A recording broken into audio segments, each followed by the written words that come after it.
Quelque chose dans ce psaume que tu crois connaître par cœur t'a toujours échappé, non pas parce que tu manques de foi, mais parce que ce secret n'est jamais révélé à la surface des mots. Le psaume 23 n'est pas une simple prière de réconfort récitée dans la détresse, c'est une révélation dissimulée, une architecture spirituelle vivante, une clé que peu prennent le temps de laisser descendre jusqu'au cœur. Beaucoup le lisent pour se calmer, mais très peu l'entendent pour être transformés. Et pourtant, ce psaume contient une direction précise, une promesse active, une force capable de réordonner ta vie entière lorsque tout semble dispersé. Si tu es encore ici, ce n'est pas par hasard, car ce message s'adresse à ceux qui sentent intérieurement qu'il existe plus que ce qu'ils vivent actuellement, plus que ce qu'ils comprennent aujourd'hui. Prends un instant pour aimer cette vidéo si tu désires honorer la parole qui t'est transmise. Abonne-toi si tu veux marcher régulièrement dans ces révélations profondes et écris en commentaire une phrase simple comme « Je choisis d'écouter la voix du berger » ou « Laisse monter ce que ton cœur ressent librement ». Ce que tu vas découvrir ne s'impose pas, cela se dévoile pas à pas, et plus tu avances, plus la révélation s'épaissit, s'ancre et commence déjà à produire un mouvement intérieur que tu n'avais pas prévu, mais qui était attendu. Le psaume 23 s'inscrit dans un contexte bien plus profond que celui d'un simple chant pastoral. Il naît dans une période de tension, de déplacement, de combat intérieur et extérieur, lorsque David connaît à la fois l'intimité de Dieu et l'insécurité de l'homme exposé. Ce psaume n'est pas écrit depuis un trône stable, mais depuis une marche incertaine, et c'est précisément là que réside la clé cachée. La révélation n'est jamais donnée à ceux qui contrôlent tout, mais à ceux qui acceptent d'être conduits. Derrière chaque phrase, apparemment douce, se cache une structure spirituelle ferme, presque militaire, où chaque mot prépare l'âme à un déplacement intérieur. Le Seigneur y est présenté non comme un simple soutien émotionnel, mais comme une autorité active qui dirige, restaure, protège et confronte. La révélation du psaume 23 ne se comprend pas intellectuellement, elle s'assimile par une posture de dépendance assumée.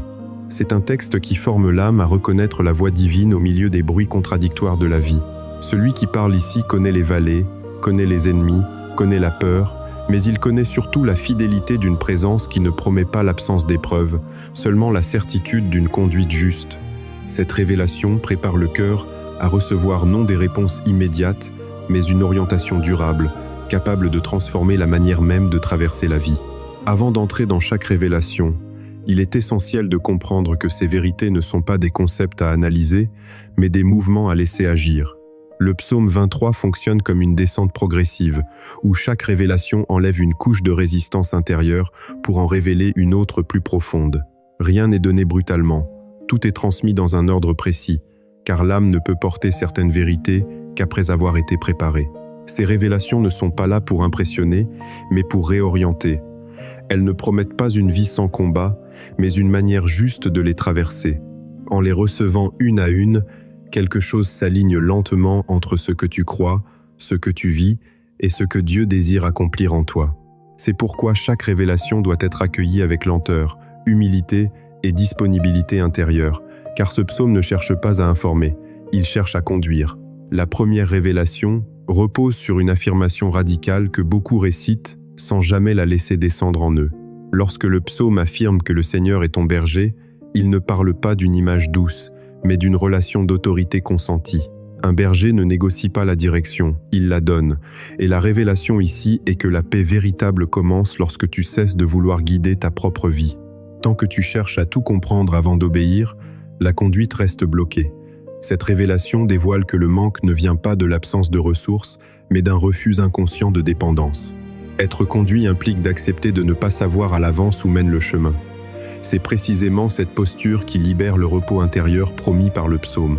Si cette révélation touche quelque chose en toi, écris en commentaire une phrase simple comme « Je choisis d'être conduit », non pour l'algorithme, mais pour ancrer spirituellement ce choix.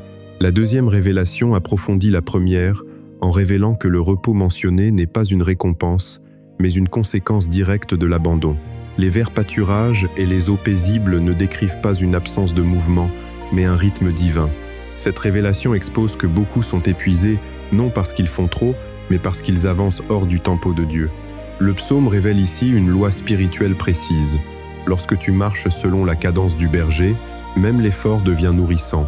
Le repos n'est plus lié aux circonstances, mais à l'alignement intérieur. Cette révélation transforme la manière dont tu perçois la fatigue, non comme un ennemi, mais comme un signal indiquant un désalignement. En la recevant, l'âme apprend à reconnaître quand avancer et quand s'arrêter, non par peur, mais par sagesse divine. La troisième révélation touche un point que beaucoup évitent parce qu'il confronte directement l'identité intérieure. Lorsque le psaume affirme qu'il restaure l'âme, il ne parle pas d'un simple apaisement émotionnel, mais d'une réparation profonde de ce qui a été fragmenté par les choix, les blessures et les renoncements silencieux. Cette révélation dévoile que l'âme peut continuer à fonctionner tout en étant désalignée, productive mais brisée intérieurement. Restaurer signifie ramener à l'état d'origine, à l'intention première. Le psaume révèle ici que Dieu ne se contente pas de t'aider à avancer. Il veut te ramener à toi-même, à ce que tu étais avant de t'adapter pour survivre. Cette révélation met en lumière que beaucoup avancent avec une âme fatiguée, déformée par la peur de décevoir ou par l'obligation de tenir. Lorsque le berger restaure, il enlève les couches de protection devenues inutiles. Ce processus n'est pas toujours confortable, mais il est profondément libérateur. La révélation ici est que la guérison n'est pas un arrêt, c'est une réorientation. Plus l'âme est restaurée, plus la marche devient claire, stable et paisible, même lorsque les circonstances restent complexes. La quatrième révélation introduit une tension spirituelle essentielle en parlant des sentiers de justice. Il ne s'agit pas simplement de faire le bien, mais d'être replacé sur un chemin droit, parfois après de longs détours. Cette révélation expose que Dieu ne guide pas selon les préférences humaines, mais selon une cohérence éternelle. Les sentiers de justice ne sont pas toujours les plus courts, ni les plus valorisants aux yeux du monde, mais ils conduisent toujours vers une intégrité profonde. Le psaume révèle que cette direction est donnée à cause du nom de Dieu, non à cause de tes performances. Cela signifie que ta conduite divine ne dépend pas de ta perfection, mais de sa fidélité. Cette révélation enlève un poids immense, car elle libère de la peur de mal faire en permanence. Marcher dans la justice devient alors une réponse, non une pression. Si cette révélation résonne en toi, écris en commentaire une phrase comme « Je fais confiance au chemin que Dieu me montre » afin de sceller intérieurement cette décision. La cinquième révélation surgit précisément là où la peur humaine atteint son sommet, dans la vallée de l'ombre de la mort. Cette révélation ne nie pas l'existence de l'obscurité, elle la traverse. Le psaume ne promet jamais l'évitement des vallées, mais il révèle une vérité plus profonde. La présence de Dieu n'est pas conditionnée par la lumière. Beaucoup pensent inconsciemment que Dieu se retire lorsque la vie devient sombre, silencieuse ou menaçante. Cette révélation vient briser ce mensonge intérieur. Elle enseigne que l'ombre n'est pas un signe d'abandon, mais souvent un passage de maturation.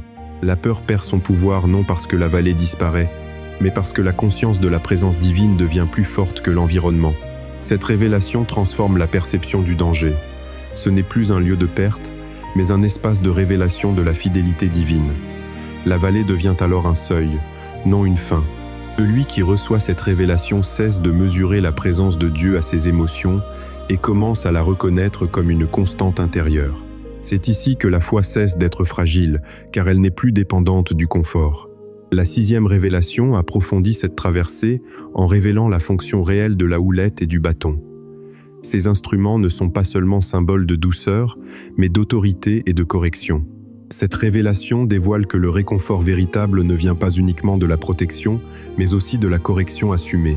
Beaucoup cherchent un Dieu qui apaise sans jamais redresser, mais le psaume révèle un berger qui protège et corrige pour préserver la vie. La houlette ramène quand l'âme s'éloigne trop, le bâton éloigne ce qui menace.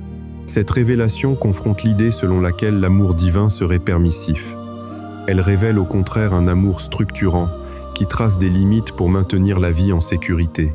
Lorsque cette révélation est intégrée, la correction n'est plus vécue comme un rejet, mais comme une preuve d'attention. L'âme commence alors à se reposer non seulement dans la tendresse, mais aussi dans la sécurité d'une autorité bienveillante. Avant la dernière révélation, un seuil intérieur doit être franchi. À ce stade du psaume, quelque chose a déjà changé dans la manière d'écouter, de ressentir et de comprendre. Les révélations précédentes ont déplacé l'âme de la peur vers la confiance, du contrôle vers l'abandon, de la survie vers la direction. Il ne s'agit plus seulement d'être conduit ou restauré, mais d'entrer dans une position nouvelle, plus stable, plus consciente. Cette transition est cruciale, car elle prépare l'âme à recevoir une vérité qui ne concerne plus seulement le chemin, mais la posture intérieure face au monde visible et invisible. Beaucoup s'arrêtent avant cette étape, satisfait d'un réconfort partiel, mais le psaume ne s'arrête pas là. Il conduit jusqu'à un état où la présence divine ne se vit plus comme un soutien occasionnel, mais comme une réalité permanente qui redéfinit l'identité. Cette préparation intérieure est discrète, mais puissante, car elle ouvre la porte à une révélation qui transforme la manière de se tenir au milieu des oppositions. La 7e révélation révèle que la bénédiction véritable ne dépend pas de l'absence d'ennemis, mais de la position intérieure face à eux. Lorsque le psaume parle d'une table dressée en face des adversaires, il dévoile une vérité radicale. Dieu ne retire pas toujours l'opposition, mais il change l'espace intérieur dans lequel tu te tiens. Cette révélation expose que beaucoup vivent comme s'ils étaient toujours en fuite, alors que le psaume annonce un arrêt, une stabilité, une dignité retrouvée. Manger à une table dressée signifie que la peur n'a plus autorité sur le rythme intérieur. Les ennemis existent encore, mais ils ne dictent plus les décisions. Cette révélation transforme le rapport au regard des autres, aux accusations, aux pressions visibles ou invisibles. L'onction mentionnée n'est pas une exaltation émotionnelle, mais un marquage spirituel, une reconnaissance divine qui ne dépend pas de l'approbation humaine. La coupe qui déborde révèle une abondance intérieure qui ne peut être contenue par les circonstances. En recevant cette révélation, l'âme cesse de vivre en réaction et commence à habiter une position d'autorité paisible où la présence de Dieu devient plus réelle que toute opposition. Après ces révélations, une autre couche s'ouvre, plus structurante encore. Les principes spirituels ne viennent pas remplacer les révélations, ils les enracinent. Là où la révélation est claire, le principe stabilise. Là où la révélation touche l'âme, le principe organise la marche. Sans ces principes, beaucoup reçoivent une vérité mais la perdent avec le temps, faute d'un socle intérieur suffisamment ferme pour la porter. Ces principes ne sont pas des règles rigides, mais des axes invisibles autour desquels la vie spirituelle s'équilibre. Ils permettent de ne pas retomber dans l'ancien fonctionnement une fois l'émotion dissipée. Ils transforment une compréhension ponctuelle en une manière durable de vivre, de décider et de se tenir. Le psaume 23 ne façonne pas seulement une foi sensible, il établit une maturité intérieure capable de traverser les saisons. Ces principes agissent comme des gardiens silencieux, rappelant à l'âme ce qui est vrai lorsque les circonstances cherchent à imposer un autre récit. Le premier principe révèle que la direction précède toujours la compréhension. Dans le psaume, l'obéissance ne vient jamais après une explication complète, elle la précède. Ce principe enseigne que vouloir tout comprendre avant d'avancer crée un blocage intérieur. L'âme qui exige des garanties permanentes ne peut pas être conduite pleinement, car elle reste attachée à la maîtrise. Lorsque ce principe est intégré, la paix cesse d'être conditionnée par la clarté extérieure. La direction devient suffisante, même dans l'incertitude. Ce principe libère de l'angoisse du contrôle et apprend à reconnaître la voix de Dieu non par la logique, mais par la cohérence intérieure qu'elle produit. Le deuxième principe affirme que la sécurité intérieure ne dépend pas de l'environnement, mais de la présence reconnue. Le psaume montre que la paix demeure dans la vallée comme sur les hauteurs. Ce principe transforme la manière d'aborder les changements, les conflits et les zones d'inconfort. Il enseigne que l'âme stable n'est pas celle qui évite les troubles, mais celle qui sait où se trouve sa source. Lorsque ce principe s'enracine, la peur perd progressivement son pouvoir de décision. Si l'un de ces principes te parle, tu peux le sceller intérieurement en laissant un commentaire simple, une phrase libre qui exprime ce que tu choisis désormais de croire et d'incarner. Le troisième principe enseigne que la restauration intérieure précède toujours l'élévation visible. Le psaume montre que Dieu travaille d'abord dans les zones invisibles de l'âme avant de repositionner extérieurement. Beaucoup cherchent un changement de situation sans accepter le travail silencieux de guérison intérieure. Ce principe révèle que toute élévation sans restauration crée une fragilité cachée.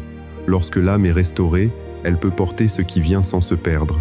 Ce principe transforme l'attente en préparation et redonne du sens aux saisons où rien ne semble bouger extérieurement, mais où tout se réorganise à l'intérieur.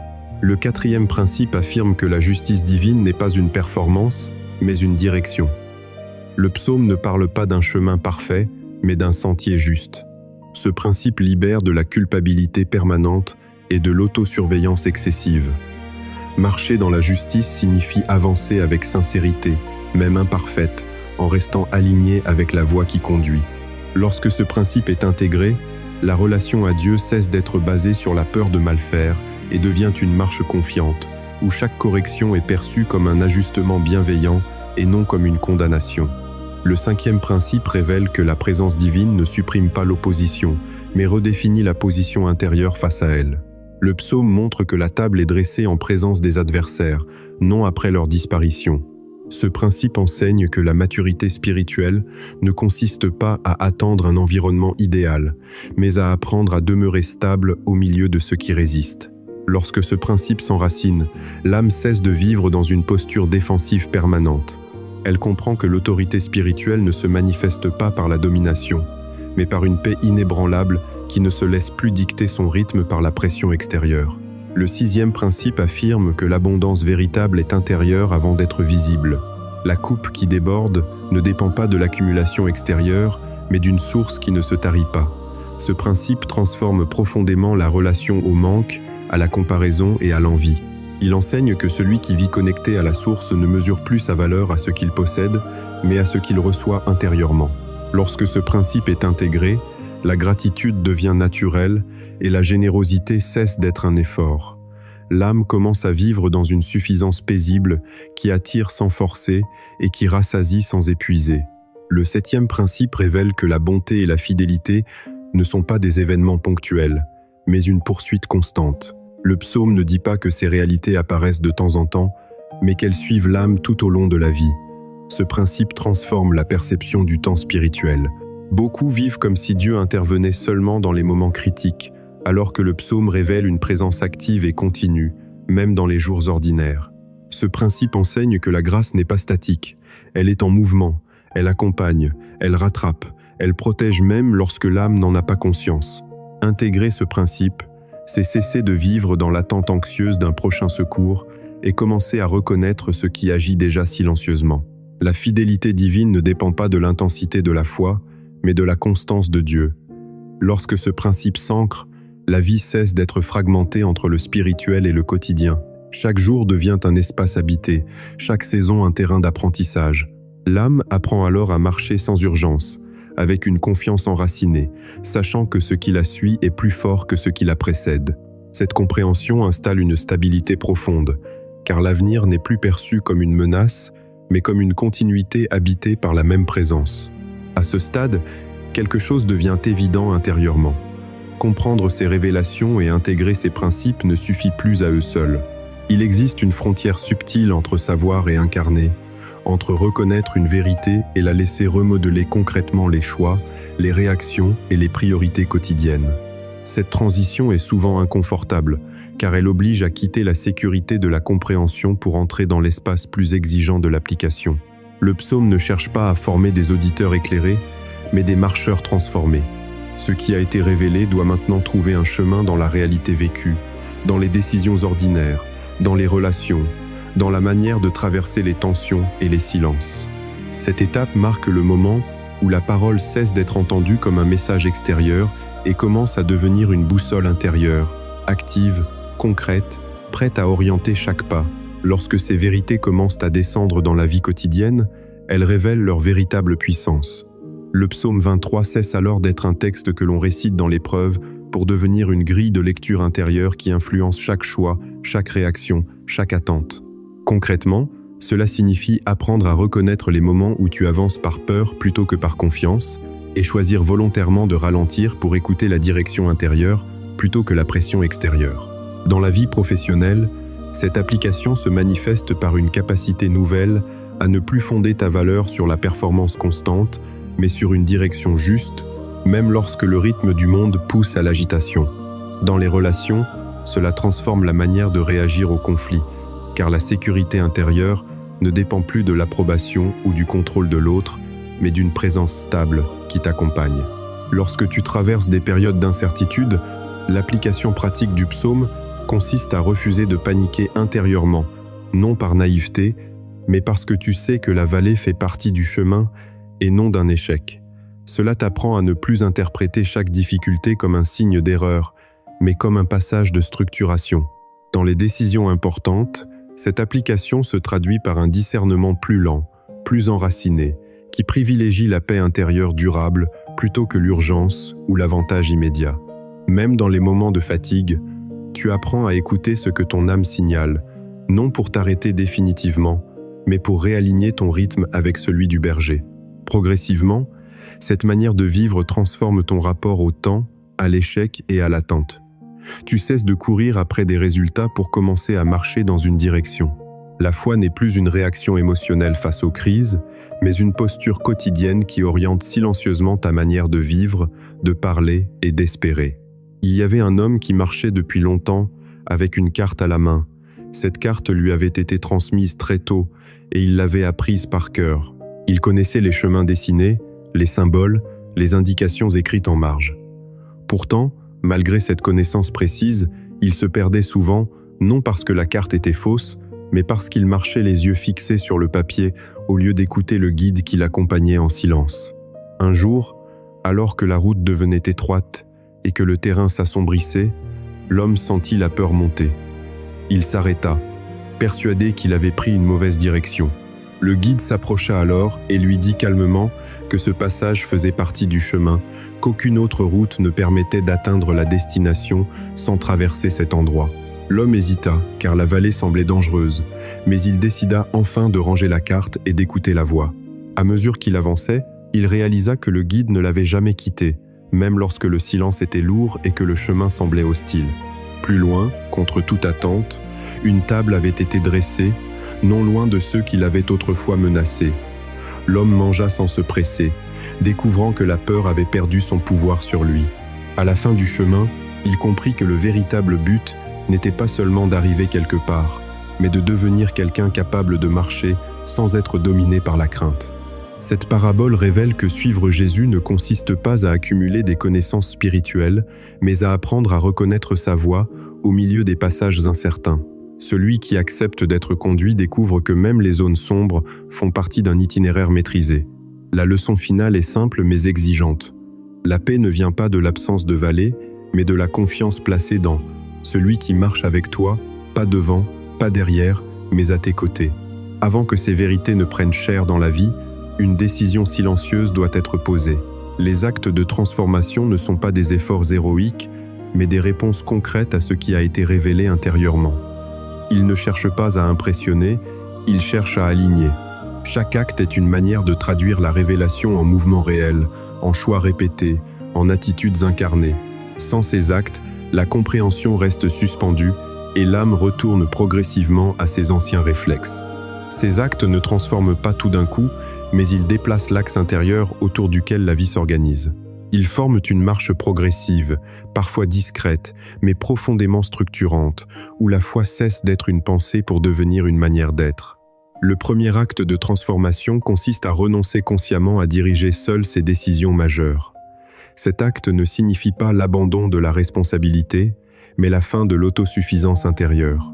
Concrètement, il s'agit de ralentir avant de décider, de ne plus répondre immédiatement à la pression, à l'urgence ou à la peur. Cet acte transforme la relation au temps, car il introduit l'écoute là où régnait la précipitation.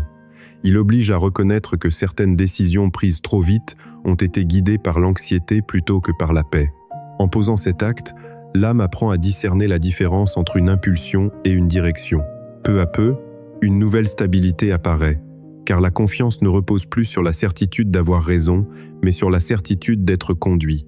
Cet acte réoriente la vie entière autour d'une dépendance choisie et non subie.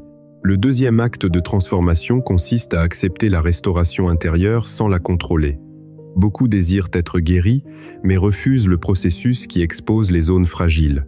Cet acte demande de cesser de masquer les failles, de reconnaître la fatigue de l'âme et de laisser Dieu toucher ce qui a été maintenu en surface par peur de s'effondrer.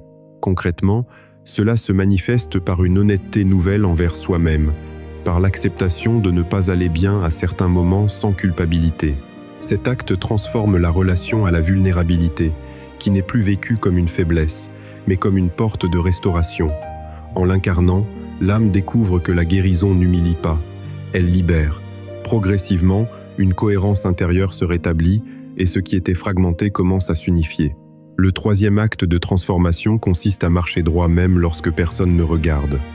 Cet acte touche à l'intégrité silencieuse, celle qui ne dépend ni de la reconnaissance, ni de la validation extérieure. Concrètement, il s'agit de faire des choix alignés avec la conscience intérieure, même lorsque ces choix semblent invisibles ou non récompensés. Cet acte transforme la relation à l'approbation, car il recentre la valeur personnelle sur la fidélité plutôt que sur le regard des autres. En incarnant cet acte, l'âme cesse de se diviser entre ce qu'elle montre et ce qu'elle est réellement. Une paix nouvelle s'installe, car la cohérence intérieure devient plus importante que l'image extérieure. Cet acte fortifie l'âme dans la durée et prépare le terrain pour une transformation plus profonde et plus stable.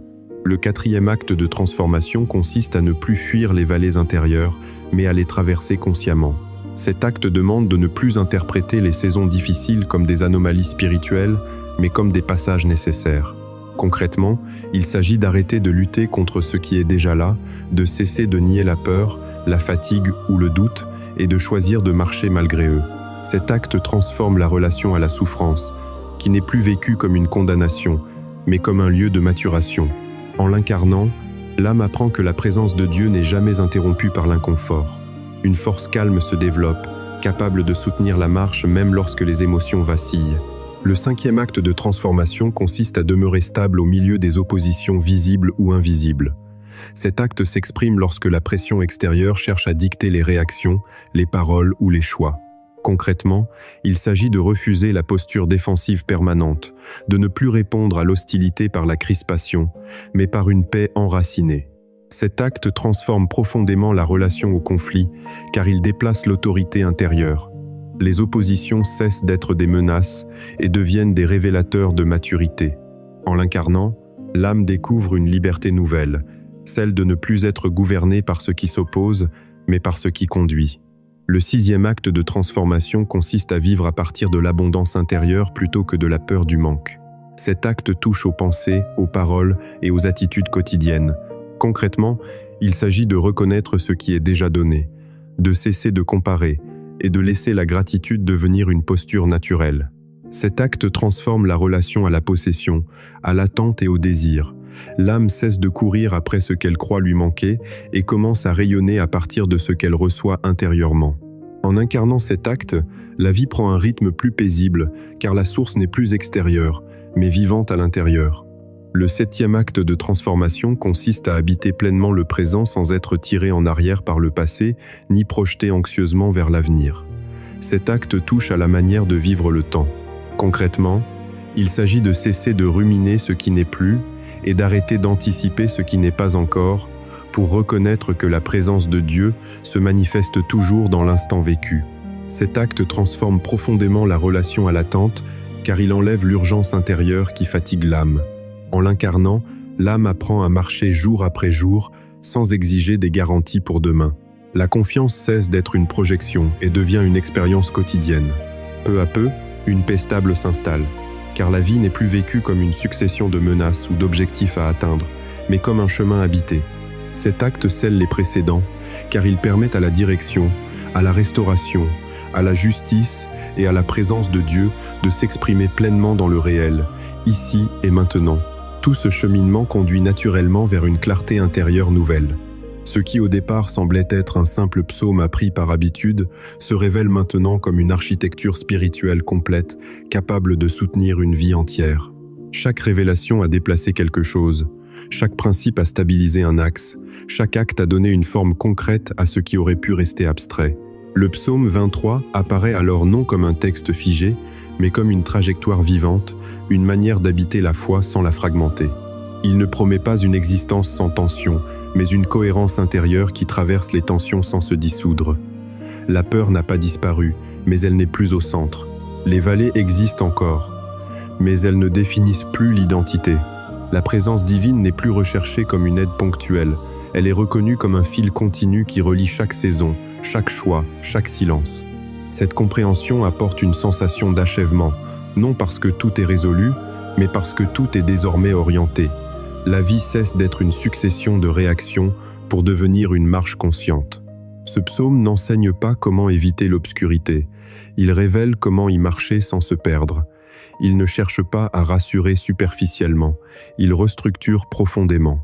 Celui qui l'intègre ne vit plus dans l'attente anxieuse d'un secours futur, mais dans la reconnaissance d'une conduite déjà à l'œuvre. La révélation ultime n'est pas que Dieu conduit, restaure et protège, mais que cette conduite devient perceptible à chaque instant pour celui qui accepte de se laisser guider. La clarté qui s'installe n'est pas une certitude rigide, mais une confiance souple, capable d'accueillir l'inconnu sans se refermer. Ainsi, le psaume 23 cesse d'être une parole récitée et devient une présence incarnée, silencieuse mais constante, qui accompagne chaque pas et donne à la vie une direction paisible, même lorsque le chemin reste mystérieux. Avant d'entrer dans la prière, prends un instant pour déposer intérieurement tout ce qui t'a traversé pendant ce message. La prière qui suit n'est pas une formule à répéter machinalement, c'est une réponse vivante à la révélation reçue. Elle n'exige pas une émotion particulière, ni un état parfait, seulement une disponibilité sincère. Là où tu es, tel que tu es, laisse ces paroles devenir un espace où ton âme peut s'aligner, se reposer et se laisser conduire. Ce moment n'est pas une conclusion, c'est un passage, un consentement intérieur à ce qui a été révélé, afin que cela ne reste pas au niveau de l'écoute, mais qu'une transformation silencieuse commence à s'opérer au plus profond. Entre maintenant dans cette prière non pour demander plus, mais pour accueillir mieux, avec confiance et simplicité. Seigneur, je reconnais aujourd'hui que tu es mon berger, non comme une image lointaine, mais comme une présence active qui marche avec moi. Je reconnais que trop souvent j'ai voulu conduire ma vie par mes propres forces, mes propres peurs, mes propres raisonnements, et que cela a fatigué mon âme. En cet instant, je dépose devant toi mon besoin de contrôle, mon urgence intérieure, mon désir de tout comprendre avant d'avancer. Je choisis de me laisser conduire, même lorsque le chemin n'est pas clair, même lorsque la direction me dépasse. Je te remercie parce que ta conduite n'est jamais confuse, même quand elle est silencieuse. Je te remercie pour les pâturages invisibles que tu prépares, pour les eaux paisibles que tu offres au rythme juste, et pour le repos que tu fais naître là où mon esprit était agité. Viens restaurer mon âme là où elle s'est fragmentée, là où j'ai appris à tenir au lieu de vivre, là où j'ai survécu au lieu de faire confiance. Restaure ce qui a été usé par les attentes excessives, par les blessures répétées, par les renoncements que je n'ai jamais exprimés. Replace-moi sur les sentiers de justice, non pour prouver ma valeur, mais pour marcher aligné avec ta vérité, porté par ta fidélité et non par mes performances. Même lorsque je traverse la vallée, même lorsque l'ombre s'étend, je choisis de ne pas céder à la peur. Je reconnais que ta présence ne dépend pas de la lumière que je perçois, mais de ta fidélité constante. Que ta houlette me ramène lorsque je m'éloigne et que ton bâton me protège lorsque je suis menacé. Apprends-moi à recevoir ta correction non comme un rejet, mais comme un acte d'amour qui préserve ma vie et mon avenir. Je te remercie pour la table que tu dresses, même en présence de ce qui s'oppose à moi. Je choisis de ne plus vivre dans la fuite intérieure, ni dans la réaction permanente. Oins ma tête d'une paix qui ne dépend pas du regard des autres et fais déborder ma coupe d'une abondance intérieure qui ne se tarit pas. Apprends-moi à vivre à partir de ce que tu es en moi, et non à partir de ce qui me manque autour de moi. Que ta bonté et ta fidélité me poursuivent, non comme des promesses lointaines, mais comme des réalités vivantes qui m'accompagnent chaque jour. Apprends-moi à habiter le présent, à marcher sans urgence, à faire confiance sans réserve.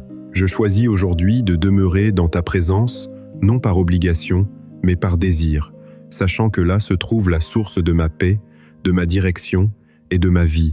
Amen.